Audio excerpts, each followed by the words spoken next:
Hello. Today we're going to talk about simulations. Billionaire submarine builder Elon Musk has been talking about his simulation theory again. Actually, when isn't he? He has talked about this a lot over the years. His stated theory is that due to Moore's law that computer power and capacity doubles every 2 years, we will have the capacity to create simulations that are indistinguishable from reality. This, he says, means that previous civilizations, or perhaps alien ones, will have developed this technology over time, which could equate to this 1 in a billion chance this is base reality statement he makes. Either that, or for some reason, all civilizations die out before this happens. It is a theory developed largely out of similar arguments made in the movie The Matrix. There is a small problem with this theory, though, and that is, Elon Musk is a tech billionaire venture capitalist with a poor grasp of philosophy. The idea that we are living in a simulation, in my experience, tends to be brought up by stoned 18-year-olds when a party is winding down as some sort of earth-shattering revelation. This is largely the context in which Musk brings it up, in the hopes it will blow minds. In response to Baby's first philosophical idea, I'd like to go over a few important factors why this isn't the case and a few of the main arguments even if we are in a simulation. In the Matrix, the human race are enslaved in a lifelike computer simulation of reality to harvest them for energy.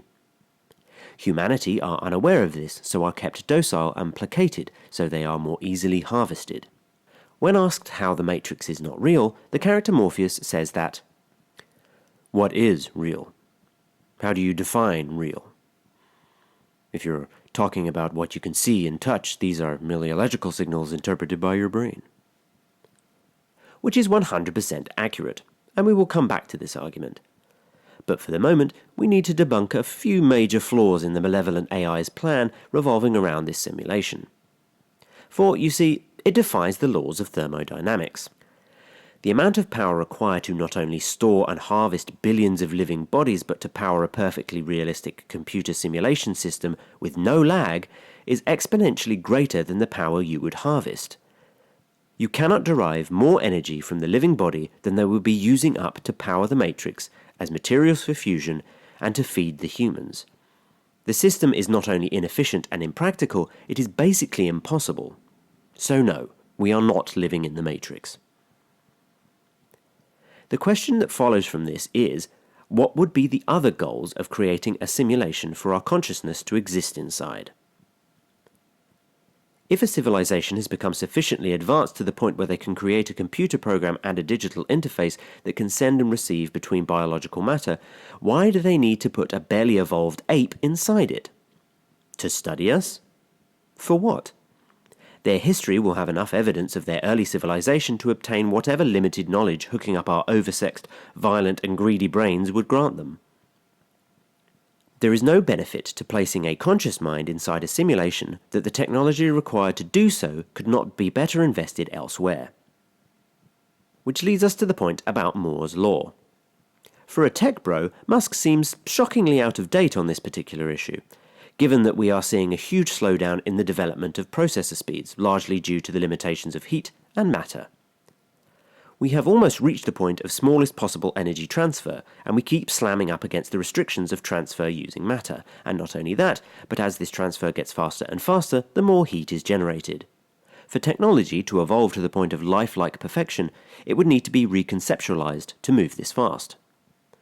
To move at the speeds required for digital processing to reach this point, it would have to be transfer at the speed of light. To do that, you'd have to become matterless, at which point that ceases to become technology as we know it and simply manipulating the universe. And if that singularity, as it is sometimes called, is reached, then we could simply be doing something incredible like reading one another's minds, rather than hooking them up to some form of, by that point, archaic digital machine. Which leads us on to the next problem.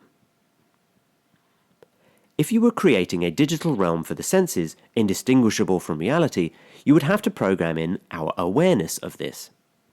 The fact we are discussing it and yet are unable to see through the matrix creates an interesting yet problematic discussion of free will and determinism. a discussion that was expertly explored, ironically, in the Matrix movies. Because there is a case to be made for the idea of social or self-simulation that the Matrix addresses when they show the cover of a book called Simulation and Simulacra by Jean Baudrillard. In this incredibly dense and complicated book, Baudrillard examines the relationships between symbols, reality, and society, focusing in large part on how media and culture construct our reality. It is a fascinating and complex tome that argues meaning is rendered meaningless by a saturation of cultural constructs. His famous analogy is when he talks about the fable written by Georges-Louis Borges, where an empire built a map at a 1-to-1 scale, so it was as large as the empire itself, until the empire crumbled and people were left living in the map. The argument the Matrix makes is that we are living in the map. Baudrillard famously disagreed with the Matrix's handling of this theory, saying that in the movie there were people inside and outside the Matrix, but that the two never met, and that was the crux of his thesis. It was the interplay between those inside and outside the simulation that interested Baudrillard. He cites movies like The Truman Show, Minority Report, and Mulholland Drive that better develop the idea of this postmodernist form of simulation. I would add Synecdoche, New York to that list, that came out after he died, as it is about recreating a 1-to-1 representation of New York in a similar fashion to the Borges' fabled map.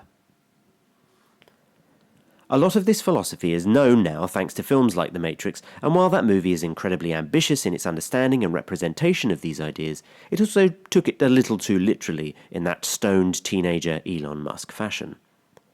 The simulation is more abstract in Baudrillard's case, but all the more present and real because of it. We are also becoming increasingly aware we are in a form of social simulation, capitalist realism to some, right now, and current levels of global unrest are showing growing resistance to that system.